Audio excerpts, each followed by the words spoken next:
little bit late. That was a frustrating one at the Valley.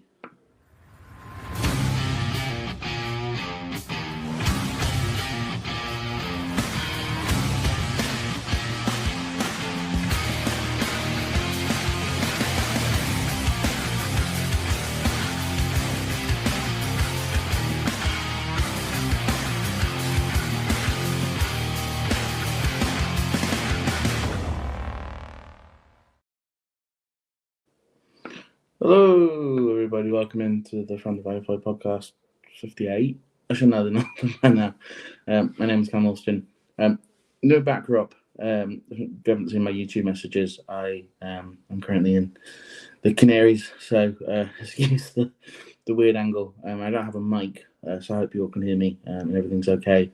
But for the slightly worse audio quality, it'll just be for this show. Had some issues with the Wi-Fi yesterday, and there was a storm here, and there was a storm, so it's taken me a little bit longer to get this up. But it's nice to be here, and I don't know how much I have to say about Norwich. It was frustrating, right? It was frustrating more than anything else. I don't think we played particularly badly.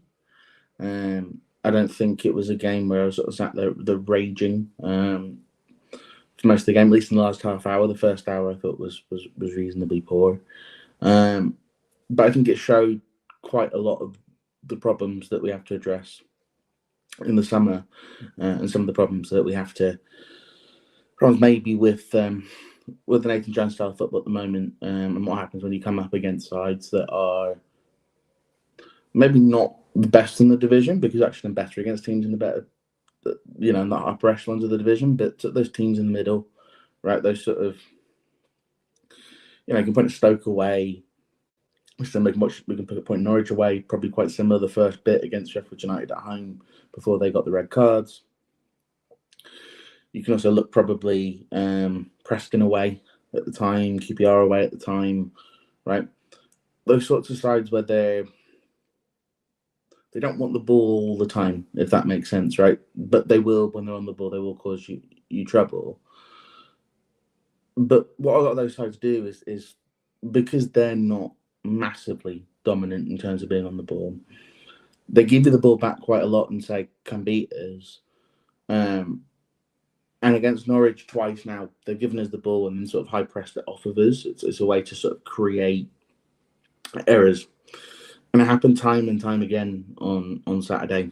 We played the ball around a bit too slow. I sort of hate using that as an analytical point, because I don't, sometimes it's like, the ball's moving too slow when actually trying to create an angle or something. But quite frankly, the ball didn't move particularly quickly. We allowed runners kind of off the back of us, all over the place, which was very, very frustrating when they were on counters. We gave them the ball away far too often, sort of around the halfway line. So we had sort of half the team across the halfway line and half the team sort of the back, sort of create a couple of overloads where they created chances. The goal is such a poor goal to concede. I think we must have conceded that goal under Nathan Jones 5, 6, 7, 8 times at this point. It wouldn't shock me if someone has the stats to say that we've actually conceded more goals from outside the box under Nathan Jones than we have from inside it. I don't want to use this as a thing, because I'm going to cry over my own back here. But keeper gets a big hand to it, and it's not particularly high up. I'm not sure I won the goal it was. I think it goes through quite a few bodies. I think it's a very difficult save to make, but he does get a hand to it.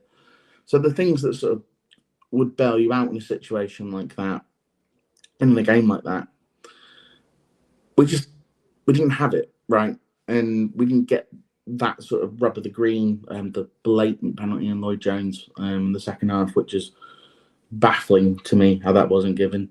There was an offside where the ref's given an offside, and I think it's Lyndon Dykes is clearly behind the play. There's a player clearly in front of him, but a good sort of 2 or 3 feet in front of him. By the time the referee's blown the whistle, that player is actually still behind. The door in front, depending on which way you're looking at it. Lyndon Dykes, a very bizarre decision from the linesman there. The really sort of baffling, as great as Mahogma was, and I think Mahogma is actually a sort of player that when we discuss midfield in a minute. I think he's very much the type of player that we probably should be looking for. As great as he was, he made an absolute idiot of himself on the way off the pitch with the sort of fake injury. Then there was a fake head injury, and then he waited until the last possible second. Then he stood up. Then he waved at the home fans. We fell for it, right? Mentality-wise, we fell for Norwich's trickery in that game, and it is part of professional football, unfortunately. So if you're going to fall for it, there'll be games when teams are falling for our sort of dark arts. So I'm not necessarily annoyed at Norwich for employing the dark arts. I can be annoyed at the referee for falling for the dark arts. But we hit the bar in that game. We had a couple of opportunities that really we should have been doing better with. And again, Harry Clark missed us from about 5 yards. It's the sort of game where you look at it and you go, if we have one more window, that's the sort of game I think we probably get something out of. I think it's probably a game and a team too far. And the thing is, in these last sort of seven games that we have now, you look at Sheffield Wednesday sort of aside, Ipswich maybe aside, Hull slightly, but Hull play a slightly different style to the other teams in the top six. But you sort of take those out of it, and we play a lot of teams that are kind of like Norwich. Maybe they're not on the same run. Norwich are obviously on a fantastic run. They've got a fantastic manager. We'll talk about the press in a minute. But the teams that we're playing are a lot like that, right? Bristol City aren't great. They're on a really poor run. They've sort of handing points out left, right, and centre. So, you hope you win that game, and then mathematically you're safe. I think we're at 0.44% of a percent to go down. So we are basically safe at this point. But you play Bristol City, you play Watford, you play Preston, right? They're all kind of like this. And if you give them a chance, they'll take it. But they're highly unlikely probably to go and batter your doors down, right? And sort of really take it to you. And that's why they are where they are, right? Somewhere between 9th and 15th. And so it's a frustrating game in a way, in a sort of sense of I sit here and I go, I want to be more angry than I am. I think it's the first of after the results on Saturday. I feel very much like safety is basically secured as long as when at Hillsborough you're there.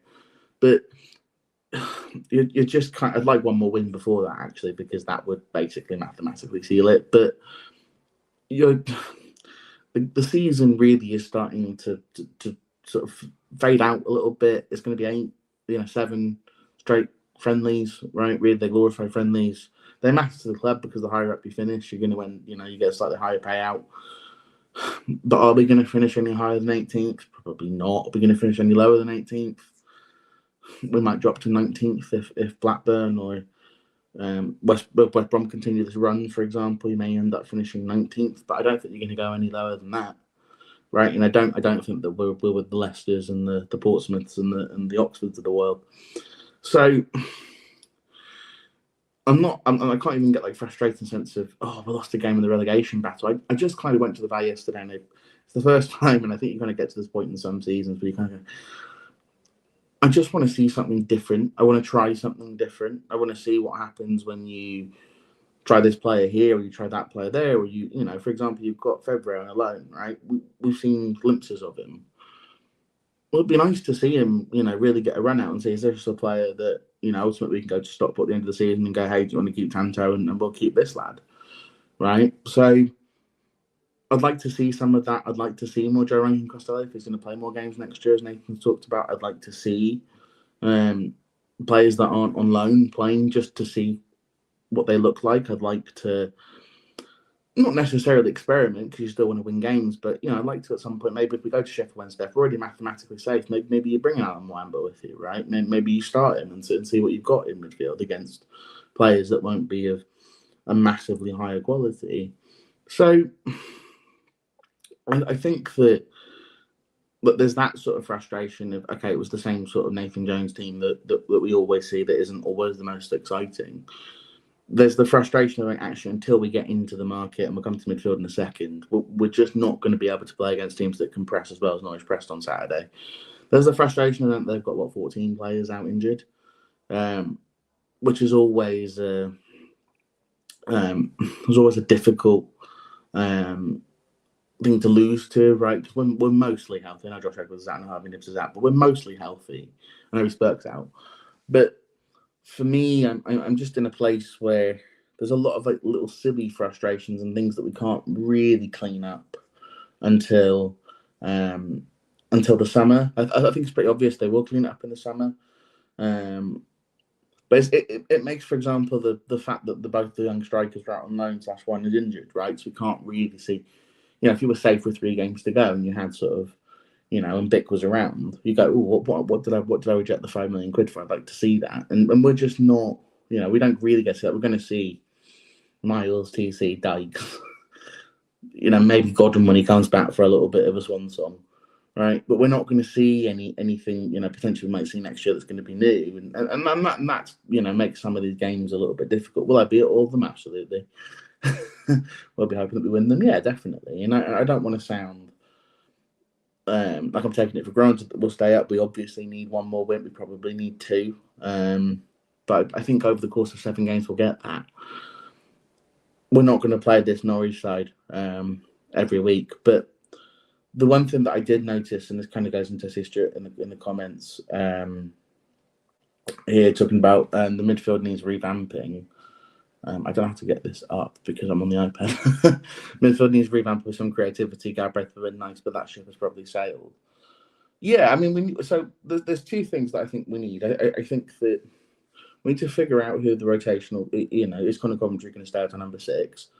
I think probably that's okay. I think that's a player that's adjusting to the Championship. Maybe hasn't quite taken it like a duck to water, but I don't think he's massively out of place. I'd probably put Kane Ramsey in a similar sort of boat of his probably had some ups and downs, but actually overall has looked okay. Looks as if it's a player that you definitely give a contract extension to. Obviously, they're both running out of contract, so it'd be good to to get them tied down. I think that you would tie them down to Championship contracts. So, but you need to look at who's behind that, right? Do you want to see if you can get Conor Coates to come in next season on a full-time contract? I don't know if you do. As a player that I think has done an excellent job since he's been here, but is that necessarily where you're seeing the squad sort of evolve? I think we do need to bring in some veterans because we're going to lose some. I'm sure we'll talk about Gordon and Berry in a little while. But sort of beyond that, I think that you're looking at 8 and 10. And I think 8's probably a bit easier because you already have Joe there. So you're probably looking at bringing in really a player that looks a lot like Mahogma did for Norwich yesterday, right? Which is a very tricky number 8 who can get you up the pitch, can get down the pitch, can tackle. Joe's not a million miles from that, but I think he's a slightly different player. He's a bit more of a ball retainer than Mahogma is. So, but I think a player like that is someone that you're probably looking at. Those are quite expensive. And then I think that you want someone that's better on the ball than Greg Doherty is, but someone that can still provide that sort of defensive bite in games, like a Tuesday night in Stoke, but you're going to need that. And then it's 10. And I think this is a really tricky one for most of us because I think Sonny Carey is, is obviously our top scorer. I think he's a player that has adjusted to the Championship pretty well. I also think he's a goal-scoring midfielder who doesn't always impact games when he doesn't score, and I think that's something that Mark Drury's often on it, in the comment section, and I agree on. Is a player that you'd very much like to be able to rotate. Can you rotate him with? Could you rotate him with a Nibs? Is Nibs got a long-term contract? It becomes difficult, right? But you're really looking at probably replacing Berry more than you're looking at replacing the other 2. You're probably looking at replacing Gordon up front. I think that's a pretty obvious one. I think we need another striker. I think you're probably looking at the 2 wing-back spots especially. That's why I'm very interested in watching Fevrier for 90 minutes. Give him 90 minutes to win back. Let's see what we've got. And then you're probably looking at, and then you've got to have a conversation, one about a left centre-back. I think Gillespie is pretty obvious. This level's probably too high for him, as much as he actually had a pretty decent game at Borough. You're not always going to have a Cody sort of talking you through a game, and I think that he's a player that needs that at this level. It's almost too quick for him. Always will go down in club history as not a player that I'm ever going to bash on here. The girl at Wembley will always, or it'll be one of the very few players to score for Charlton at Wembley, and that will always matter. But he's a player that probably this level is too high for him. I think Plymouth probably figured that out when they sold him to us, and I think it's probably for us to kind of do the same thing and sell him down to somebody else. I think, yeah, so it's kind of a long way away from the midfield point, but I think that those two midfielders are so key, because Norwich pressed us off the ball in midfield. They made us play it backwards in midfield, but couldn't really get to control in there. And it wasn't until we brought Miles on, which was a surprise, because I think everybody around me was saying bring Callum on, bring Callum on. But bringing Miles on at the time made sense, because what you were trying to do was remove McConnell. You're trying to move him off of being able to double up TC. Right, so you moved TC a bit further wide. You moved to a 3-back, so it wasn't a 5 at the back. TC was not playing left wing back. He was actually just playing in left midfield. You brought February on to play at right midfield, and all of a sudden you're playing a 3 at the back. But it was okay, because Norwich were really just trying to hit you on that counter. So I think that so you switch the formation, you sort of drag McConnell out the side, you gave him a bit of a physical presence to worry about, and that allowed Campbell really to attack Fisher one-on-one. And lo and behold, the first hour of Tyrese Campbell did not look very good. All of a sudden looked like a player that was, was functional, because you're doing one-on-ones against a right back rather than this constant double teaming that everyone does on him. So you can see where we need to change it to make it so that players that we have are more effective, right? We can look at another striker. I've never been someone sat here saying that, Tyrese Campbell's the greatest footballer ever. But, you need a player that can feed. If you're going to play a player like that, if you're going to have a player like that, you need someone that can feed them, right? And that midfield that we have just doesn't feed it. Kerry's not a good passer of the ball. Doherty's not very good on the ball at all. And Coventry's a ball retainer, right? He doesn't really pass it forward that much. So I think that a creative midfielder is really, really important. And I've mentioned it, I'm sure on here, it looks like Luton won't qualify for the playoffs now after Stockport scored the equaliser at Kenilworth. Jordan Clark, the attacking midfielder, is really good friends with Nathan still. They're good mates. But that's the sort of player I think you're looking at to replace a Luke Berry. He's a player that doesn't need to run around as often in his role. He's an older player. I think he's 33, is he now? But because of the way he plays, he doesn't need to run as much, right? Berry's a box crasher, right? He constantly needs to be running around and trying to crash into the box. Clark can just stand on the edge of the D and sort of do a bit of like a quarterback role in American football, right? Play to this player, play to that player, play to this player, play to that player. And that, I think, probably suits what we need. We need someone, I call it sort of bailing us out in the opposition half, right? So if you've got, I use the, the top levels, right? You've got like a Bruno Fernandes, for example, at Man United, or Kevin De Bruyne when he was at Man City, right? Was that ability to kind of get into the opponent's half, get through their press, and then pass the ball to one player who can sort of hold on to it and do something with it.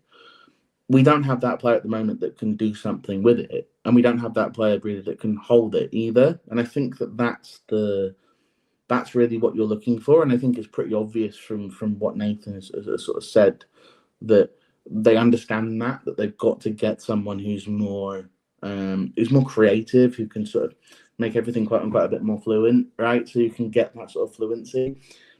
But again, it can only really be resolved in the market. And Stuart again brings up a really, really good point here. Maybe you sort of put Ibrahim Fuller in there, but Fuller's young. I would like to get Fuller alone next year, I think.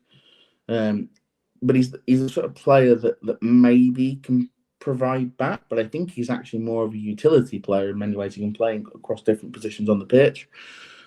And I'm not sure he's a pure number 10 in that sort of role. I think he actually is more like a Kerry type, get the ball, drive, shoot, rather than a sort of creative, sort of out-and-out number 10. And creative out-and-out number 10s are really hard to find. And when you do find them, they're very, very expensive. You could look at Donnelly. Someone Stuart again saying maybe a couple of Prem loans from Spurs and West Ham. Spurs aren't going to loan as anyone. We did ask about Donnelly, but Spurs said no. The Nile John debacle, and whoever the other lad that came with him, that's soured with Spurs. West Ham may be an option, but again, we don't know if they're going to be in the same league as us next year. To us, we don't know if Spurs are going to be in the same league as us next year. It's very bizarre. But yeah, I think you've got to have a look and see who's got sort of an abundance of young number 10s. Maybe you try one of those out. Maybe you get an older one.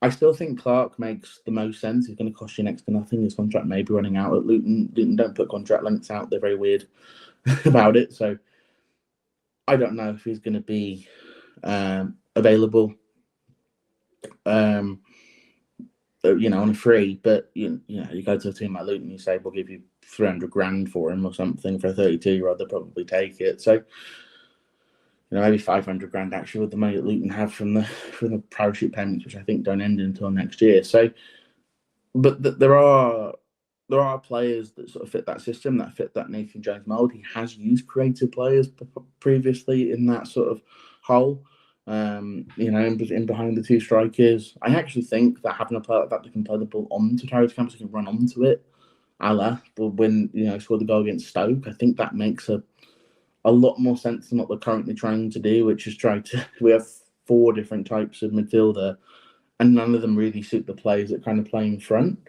I guess a thought experiment maybe that we can have a look at is which of the 5 sort of January signings we keep. I think Harry Clark would make sense if Ipswich go up. I think that there's probably a deal to be done there. It's not like we don't like doing business with Ipswich over the last couple of seasons. I think probably a couple of million quid would probably get that done. I think that may be worth just doing pretty early in the transfer window, get another right wing back in. I think it's Hi Sam, how you doing? The Sam's come in and sort of said, "Do you think we should do another loan for Chambers?" The Chambers thing is interesting because I'm sure I texted you about it, Sam, but it drove me mad on Saturday. Not because of him. I think it's a tactical thing, but he did no overlapping whatsoever.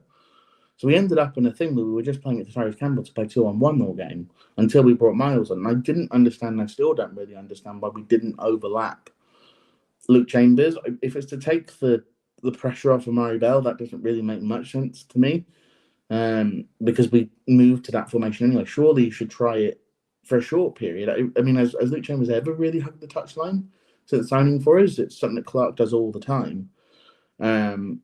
But Nathan seems really, really hesitant to allow that to happen on the left-hand side. Maybe he just expects TC to create and do it, but it doesn't really make much sense to me. And I think that it leads to at least a lot of pressure being on a player that's already, has his doubters amongst the fan base, shall we say. We'll come to the booing later because as anyone that's listened to this podcast knows, I've got a real dislike of booing players anyway, but I thought that was pretty disgraceful from certain people on Saturday, and I won't mince my words about it. But I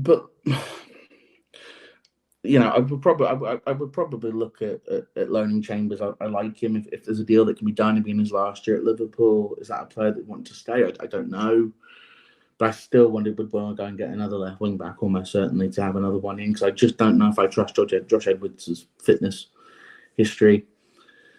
Cody's difficult because of the money he's on more than anything else.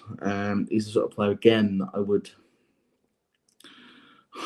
I'm not sure. I think he's played really well for us. Is it a bit of a, I sound really sort of dismissive, but is it a bit of a gimmick playing him in central midfield like that? I'm not sure. But he has provided a lot of leadership, and it sounds like he's been a really good dressing room influence, so maybe that sways it. I just don't know how much of the wage budget doing something like that would take. Would Wrexham just go, yeah, we'll just keep another loan and we'll pay, whatever they're paying on the wages at the moment, maybe? Or is that what they want to do, or do they want to solve that problem in midfield? I'm not 100% sure where the club would go with that. That one's a little bit trickier. So I just don't know. It was a signing brought in for depth, and I think he's provided that. I think he's provided us some moments that have been really exciting. I don't think he's out of depth when he's played. He's quick. But again, I think that would probably depend on whether Stockport would just take a straight swap with Tanto. And Tanto, I don't think, scored for Stockport yet, and he's played 10 games for him. So I don't know if actually that's something that they're interested in doing, but that may be an opportunity. If it's a straight swap and the wages are no real different, then I would think about it. And then Dykes is an obvious one. Dykes you offer the contract too. Whether you take it or whether you want to go somewhere else, I'm not sure. But that's a perfect Nathan Jones striker. And I would absolutely offer him the contract. And then we've got the young keeper who's a player anyway and will be here for the next couple of seasons from Gateshead. I was saying, I doubt players on loan bar Carney will be staying in the club. I think the exception to that is obviously depending on whether you consider Micah to still be out on loan or not. That's the wild card.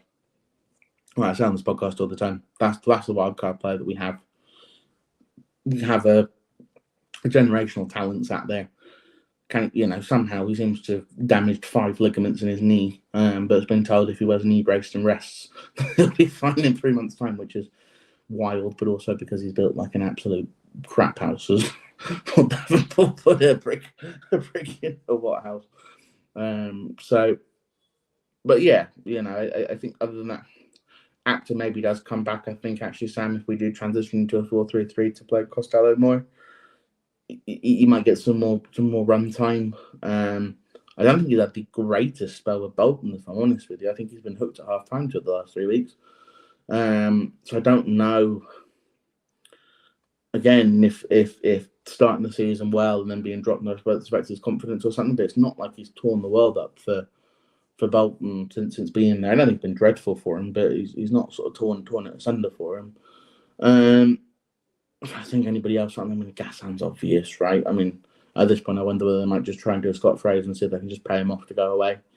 Not because he's not because he's not a good professional, Gassan, by all accounts he is, but he's just not good enough. What an awful signing that was.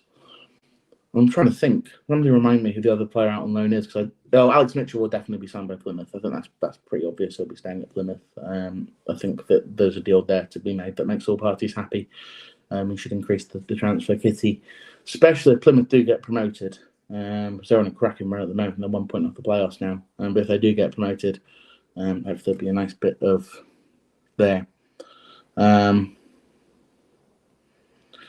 Yeah, so Stuart saying, don't see Carney playing first team in the Champs, to be honest. Down's an excellent finisher and actually he's quite quick. It's just the physical side of his game. I think I was texting Emma actually a couple of days ago, and she was saying that she thinks he's going to play in the Championship.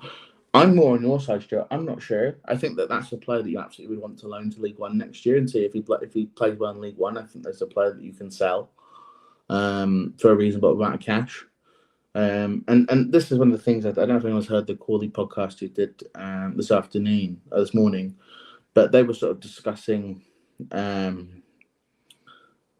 what the club needs to do, and one of the things they clearly do is sell players, right? You need to get players in cheap and sell them, right? Well, the cheapest way to get me is obviously an academy kid. You paid nothing, you develop them, you sell them on, right? So it's why the sale of Micah is so important. Is sell them at the right time for the right price, right? If it ends up being under his market value, that becomes a problem. But if it ends up being sort of, you can't sell him too late where you sort of undercut his value, right, with injury problems and that sort of thing. So it's all a bit of a balancing act. I think that they know that. The fact they turned down the money from Brighton, I think, shows that they know that they probably got a player that in their heads is probably worth double what Brighton offered. Should be worth that after another good season somewhere. You don't get caught up in under 20 development squad without being, a very exciting young player. From what I've heard, Brighton aren't going to go away. They are still interested, so we'll see. But other Premier League clubs have also made contact, so we can start a bidding war. That'd be great. I'd love to see him in the first team, just even for half the season, just to see what on earth Brighton are paying £5 million for. Which should be higher than that. It could be 7, 8, 9 million quid. Right? I'd like to see what that looks like. I think Nathan Jones wants to see what that looks like. Noticed that Lord Bell been moved into striker, which was mental. Yeah. I think they were just trying something out, Sam. So there is a little bit of experimentation going on, but that was just kind of chucking everything, I think, to the wind. Anderson, that's who it is. Nathan Jones loves Corey Anderson. I don't worry about it. I don't think he's had the greatest time at Blackpool, but actually I think that's good for him. He's playing every week under Everett. He doesn't really fit their system particularly well, but he's being asked to do a lot, and I think that's only good for his career. I think he's actually going to just sign another extension. I think he's got till 29 or something. So that's a player, again, I'd very much look at loaning out again. Charlie, I sort of went through this a little bit earlier, but you're saying, what position do you think we need to push on an aim for mid-table? It's a Cam and striker for me, either defender be quality over quantity, though, probably. The obvious one is the Cam, Charlie. I think that's the really obvious one. That's not a Sonny Carey thing. I think you can rotate the new Cam with Sonny Carey. I don't think that's a problem. You can probably play them together in certain games, right? If you have if you go and get a more defensive six in. But I think very much you need as I was sort of saying in the podcast, you need somebody that can that you can give the ball to sort of in the opposing half and they can hold on to it. One of our biggest problems is ball retention in the opposing third, right? God, that sounds like football coach language. I apologize, everybody, but it's fun that I don't have a football license. I don't have a coaching license or anything. But, right, it's that sort of, yeah, it sounds like a really dreadful sort of like a piece of football analytics, but right, it's just someone that can take a ball, hold it in difficult, tight situations and play it out, right? That quarterback role that you have in American football, being able to scan, play, right? You'll see, and I mentioned Kevin De Bruyne and Bruno Fernandes as sort of the two of the best that I could think of. You know, you can go around the world and pick your great cams, right? But they're kind of always pointing. If you notice, if you watch those players, they're always kind of around and sort of pointing at different things and different people and trying to say to people, "Go, you go there, you go there, you go there, you go there." Yeah, it's a bit like Cody's done for us at the back when he's played. He's been sort of almost pointing out to other people where things are. I think we need a player like that. I've mentioned Jordan Clark from Luton Town. I think that's the one that makes sense. I think it's a player they'll probably be very interested in. He's Nathan Jones's mate. But to be honest with you, as much as people see it as a very unsexy signing, as a replacement for Luke Berry, who will leave at the end of the contract, I'm almost certain, I think it would make a heck of a lot of sense. That sort of player. I think the other thing that we need to solve before anything else is the two fullbacks. In the Nathan Jones system, obviously, if we're going to play through at the back, then we need two fullbacks. If we're going to play through at the back, we need a left back and a right back. And that's something that I think that they need to sort, because we saw what happened when we didn't have a left wing back, and the form has upturned since we went basically and got Chambers and Clark, and that's helped us by having two players that can play those positions and know those positions. They don't look as if they're badly out of position most of the time. Like, the sort of Clark's more of a risk taker, but they make the shape work because you can play a bit more to the outside. It's why I wish Chambers would overlap more. I think that may be sort of Nathan Jones having the handbrake on a little bit. Stuart saying maybe a look more into the European market. I think absolutely right. I think in the Championship now, teams have looked at the Eredivisie quite a lot. So there are teams that have signed players in the Eredivisie, teams that signed players from Denmark. Originally, you remember Kaminski, when he went to Blackburn, came from Belgium. So, you know, you can have a look around those leagues. I think you're sort of looking more for players in their early to mid-20s. You're probably not going to get the wonder kids for obvious reasons, but, you know, you might be able to get the... But you can kind of get those players. Yeah, so Chenjo so far has been a success. Yeah, so maybe look somewhere like Serbia. But even then, right, you're looking at again, they ended up paying almost £2 million for him, right? That, if I'm honest with you, if you'd heard of him before we were linked with him, fair play. Right? Most of us had never heard of this kid or the club that he played for before he was linked. But he'd also played in I think it was Sweden and Denmark. Sweden, Norway. So there are sort of players you can have a look into those markets. You can see what those clubs do, and maybe even, you know, if you're willing to sort of spend the money on the scouting departments and have a look maybe into African leagues. And the way to sort of do this is to get players in cheaply and sell them on for big amounts of profit. And that's how you kind of keep the FFP or whatever the heck version of the Championship is called away from you. But also it's a way to, when the club talk about sustainability, that's the way to do it. So it doesn't mean every time you want to go and buy Sachin Collins, you have to ring up Joshua Friedman in Los Angeles and go, "Hey, can I get a couple $1 million?" Right? That's what they don't want to be doing. I think they want that to be, you have your big budget, and there will be a significant budget this summer. You have your budget, you know, you can add to that by selling players. Then they're not taking money off the top, but it needs to kind of fit within that sort of budget constraint, and that's probably where they're sort of aiming to. I think they feel pretty comfortable that that's where they're getting to. I think Collins probably now, if we went and sold them, we probably could get 3 or 4 million for him, right?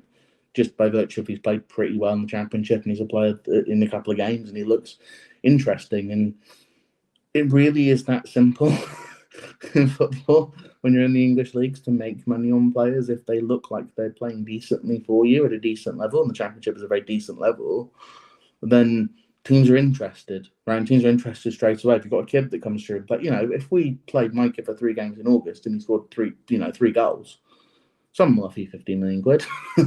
That's just the way it is in these sorts of positions. Maybe that's a bit high, maybe 10 million quid. But, you know, somebody would go, I need to make sure that I don't miss out on this. And that's kind of what you need to do. You need to capitalize on almost others' desperation to have your your sort of gems that you unearth. But you need to go and unearth those gems, and a lot of that is about scouting structures and investing in that scouting network and making sure that you're looking at the right countries. You're looking at countries, especially the reason why I say sort of the Dutch, the Swedish, the Norwegian, the Danish, but because those countries, almost all of them, their second language is English, right? Belgium's quite a bit of English, but you're kind of looking really for players who can communicate with you. One, because trying to understand Nathan Jones is difficult. I'm just kidding. But two, because you need players that can kind of. There's a lot of players that have gone over, the Republic of Ireland as a league you can look at. There are players in there that are very interesting. So I think it's just about getting Republic of Ireland league, I should say, sorry. But what you're trying to do really is unearth those sorts of players before they're picked up by teams in Segunda Division in La Liga, for example, right? You're now competing with the Las Palmases, right? I'm on the Canaries now, but the Las Palmases of the world, right? You're not competing with, with Bolton Wanderers, right? You're competing now with those sorts of clubs and trying to unearth those sorts of, Cesena in Italy and, Monza. You're trying to sort of unearth those sorts of players, and that's where it becomes kind of a battleground, if that makes sense. David here's asking about Charlie Kelman. So the Charlie Kelman thing is really interesting. I was having a chat with Platty from Where Addicts Walk. One of the nicest Charlton fans there is. Platty, lovely guy. But we were having a really interesting conversation about Kelman and the strikers and what's going on. And the thing that's really interesting is that Kelman scored more goals off the bench than he has starting. Right? I think his last 3 goals have all come off the bench. And it's one of those where actually I think that he works pretty well against tired players because he's quite an intelligent footballer. He's a very good finisher, but he's actually quite intelligent. He'll make a little dart across. It's a lovely touch out against Birmingham, for example. He has his little moments at Oxford. He was cool as ice putting that penalty in the corner. So I think there is a goal scorer in Kelman. I think the thing with him starting is the way that I think, and this is just me guessing, I have no inside knowledge. But when you look at what Nathan wants from his forward lines, he wants them to press high, right? And people may not like it because they go, he doesn't engage. But actually, sometimes if you look at what Dykes is doing, if you look at what TC are doing, if you look at the shape that they're in, they're constantly one behind, one forward. And what that means is you can't play it, even if TC doesn't engage the keeper, you can't play it into that centre-back there because Dykes will come across and block off the other centre-back, right? Now, what should be happening is Carey should then be following their number 6 and to block that off. And then you can kind of see how that works. You'll see that our wing backs actually start really, really high from a defensive position. And that's because actually wants them to be doing that press and that counter press. The problem that we have is that we don't have a ton of, I know it's Nathan Jones, but we don't have a ton of athleticism in places on the pitch. And that means that press has to be perfect from all 11 players rather than that press has to be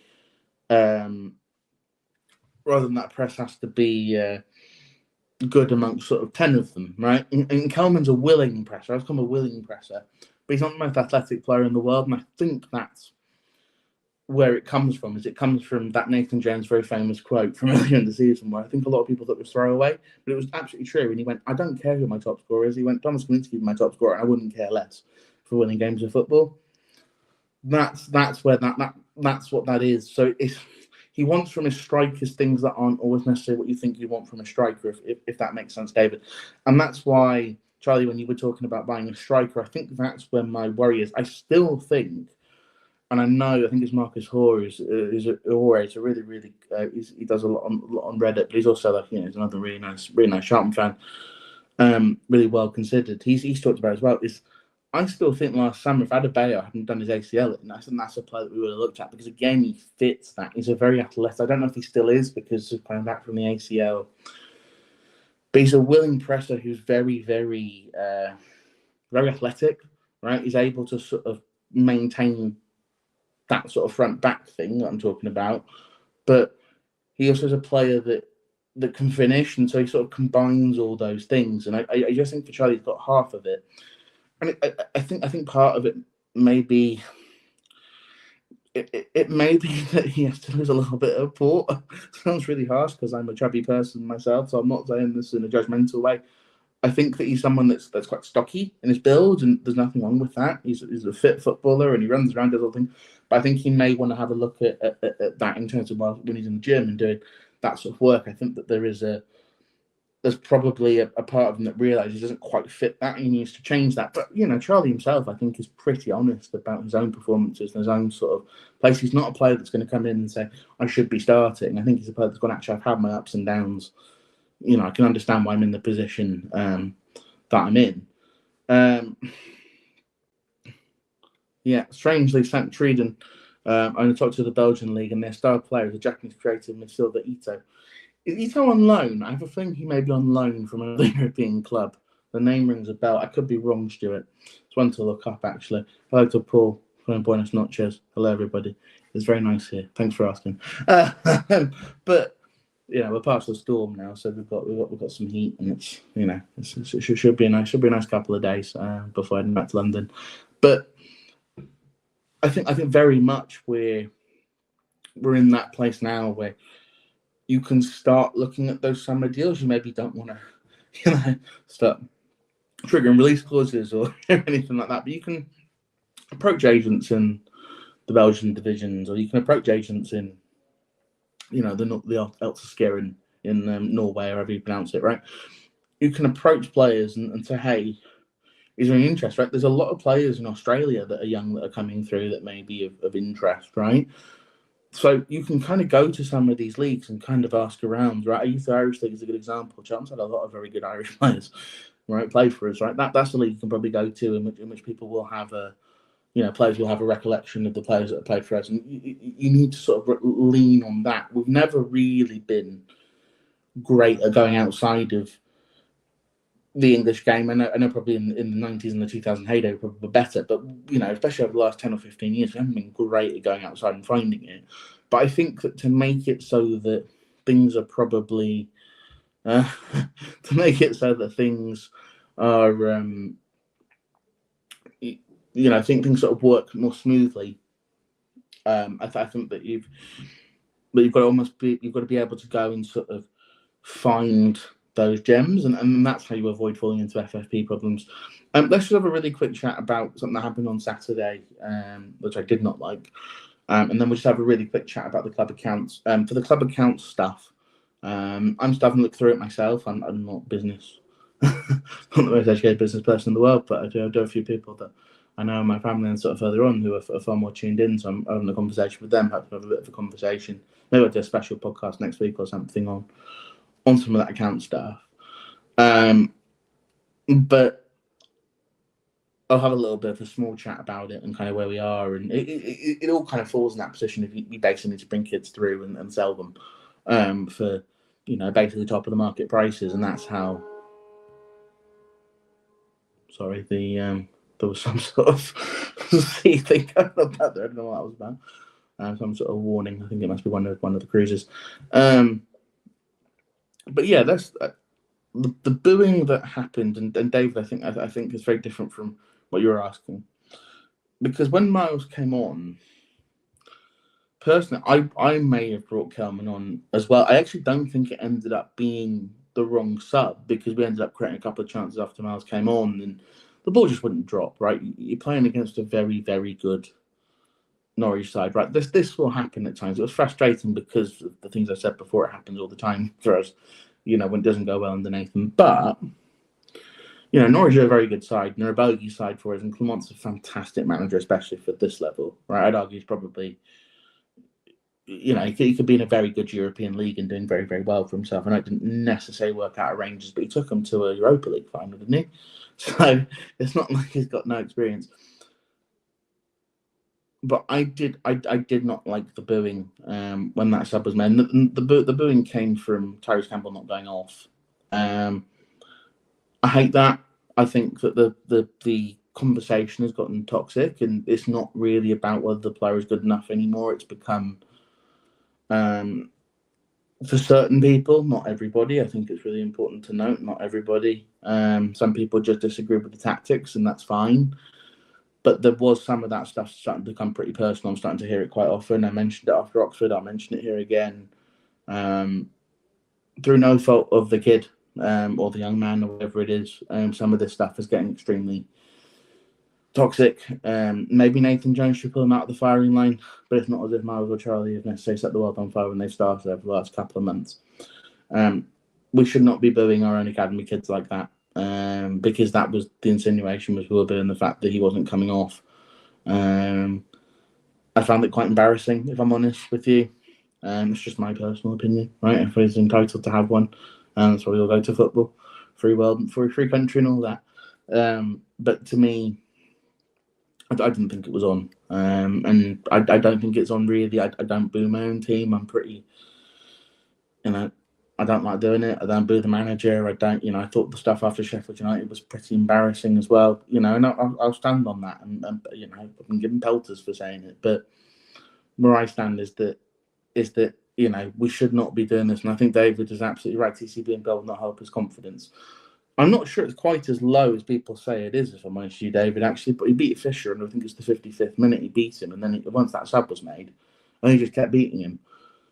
I think a lot of times with it, it's as simple as we need to find a way quite quickly to make it so he's not constantly doing 2-on-1s with a massive centre-back next to him, right? Because you've got the speed of the full-back and the height of the centre-back. There's no way around, right? We need to make it so he's playing 1-on-1 more often. And the problem at the moment is we don't, because of the formation in many ways, we don't have a player on the other side. And that's probably where, if you're Nathan, you might want to have a look at the way the strikers are sort of set up. I think the reason why Godden suited play next to TC was the fact that Godden could go out to the right-hand side. You'll see if you go back and watch some of the games from League One, Godden actually quite often is playing as a right forward. He's not playing as a central striker. And he moves out, and that creates that gap. And Miles doesn't do that because that's not his type of striker. London doesn't do that because he doesn't have the pace. Charlie doesn't do that. I think Charlie can sort of learn how to do that, actually. I think that's why we looked at Charlie in the first place, a player that could work in that sort of partnership. But actually, he prefers making a run on the other side. And he prefers being more central because he's a finisher. So there are different things. I just don't think we have a particularly great forward combination at the moment. I don't think it really matters which combination we use. There's a problem because we don't have two that necessarily fit together, and we need to have a look at that in the summer, whether it's one player that comes in, whether it's Dyke stays and bring a player to supplement that, and then you have Miles and Callum and TC to come off the bench. Maybe that works, but they've got to have a look into that. And I think Nathan was very illustrative in what he said about TC being maybe the only player that we have that can give you an 8 out of 10 in a moment, right? Most of our other players are stay in position, they do what they're supposed to do, they don't make a ton of mistakes, but they're not in those big moments going to bail you out. And I think probably, you can see that in the goalkeeper as well. The backup keeper, Mannion is a solid 6.5, 7 out of 10 every week. But there are games when you need an 8 or a 9. And I think, Wrexham, I think, was a mistake. But, a 9 out of 10 keeper saves that against Norwich and we get a point out of it, along with the other saves that he made that were good. And I'm not trying to attack the guy, but I'm just saying that's why I think they upgraded. Upgraded in those positions. Whether that's worked or not, I think is a different question, but that's why and that's why one player's on 20 grand a week and one's on 5, right, or 7 or whatever. It's because of those moments, and that's the real sort of I think that's the main question. Arnold's doing one of my kits. It's just the replica one. But I actually think the club did a really good job with this particular replica thing. The only thing with it is, I don't know if you've seen it, and those listening will probably think I'm being really weird, but the sleeves are really heavy. And I think they must have been back in the day. For anyone that was around back in the day, I'm not going to call that Paul Davenport, but for anyone that was around in the day, did the search used to have these really heavy sleeves? Is this? I'm assuming they've just brought it through. But anyway, that I just wanted to say that on that. Let's just have a really quick chat about club accounts. Basically, in the shortest, easiest way, the club lost 16 million last year, which is actually 3 million up on the 13 million we lost before most years. Basically, the owners have eaten that. So that's when owners talk about investment, they've eaten that. And they will continue to eat that for the next, I think it's 7 years of the agreement. They'll keep eating those big losses. So what they're going to try and do is transition that away. I know, and I had issues myself with renewing my season ticket and the cost of moving over to the East Stand so I can sit on the halfway line and give you guys a little bit of a better analysis at home games. than where my seat is currently in the covered lower. I sit next to great people, but I need to be able to see the other end of the pitch. People saying it was heavy kit, and heavy ball, so it was heavy kit. Okay, good to know. Had to do it, mate. Had to do it.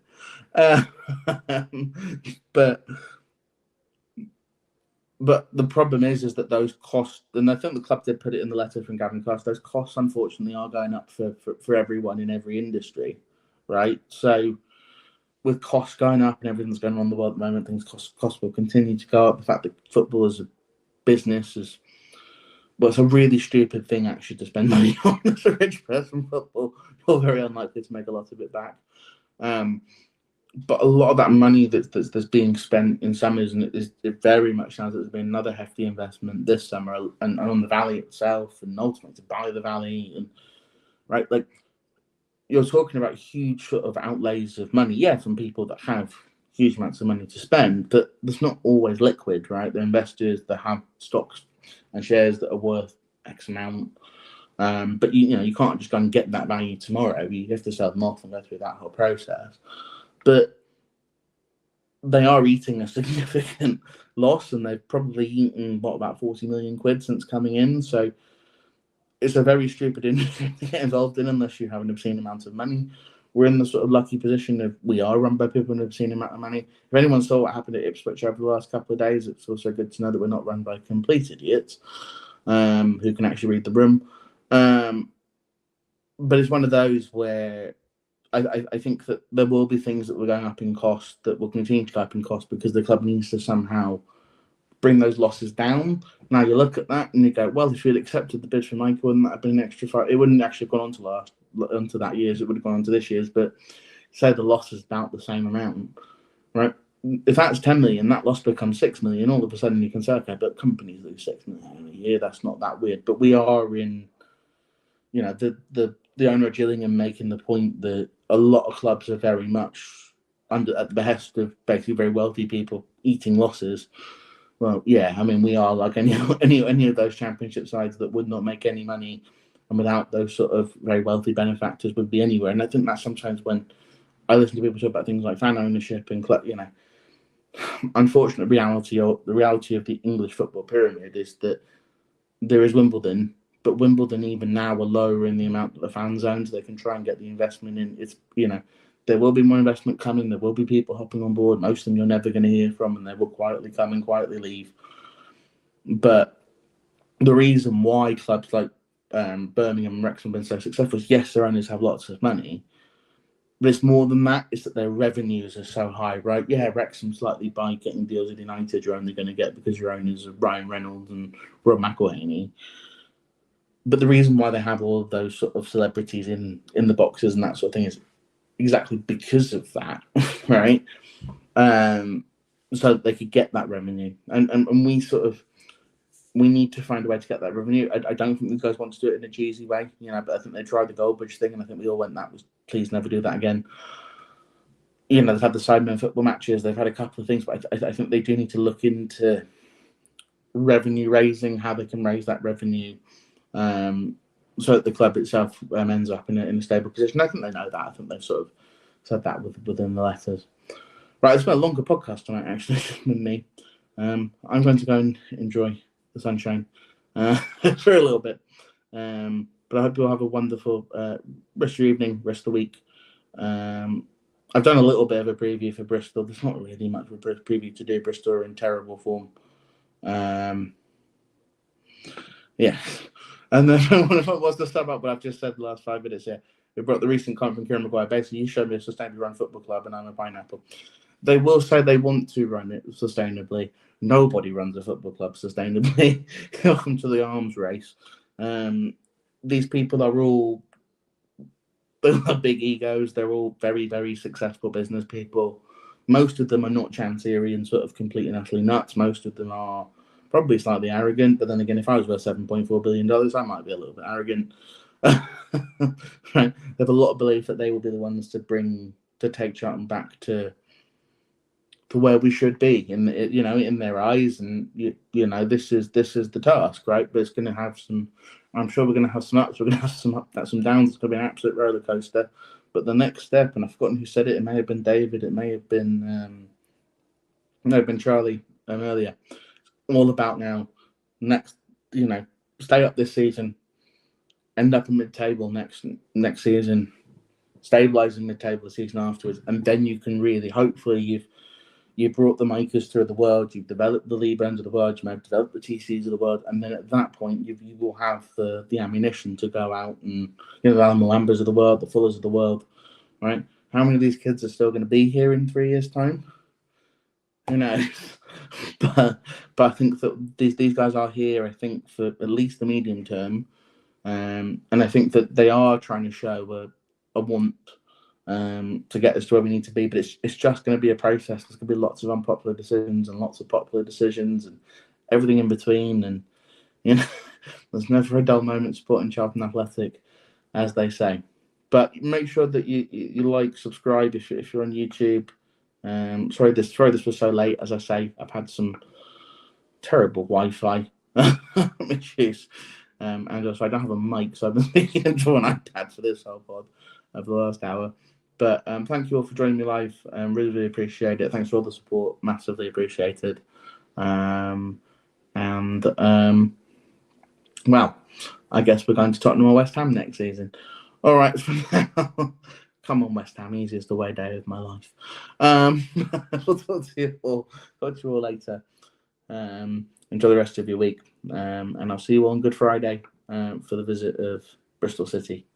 Bye for now.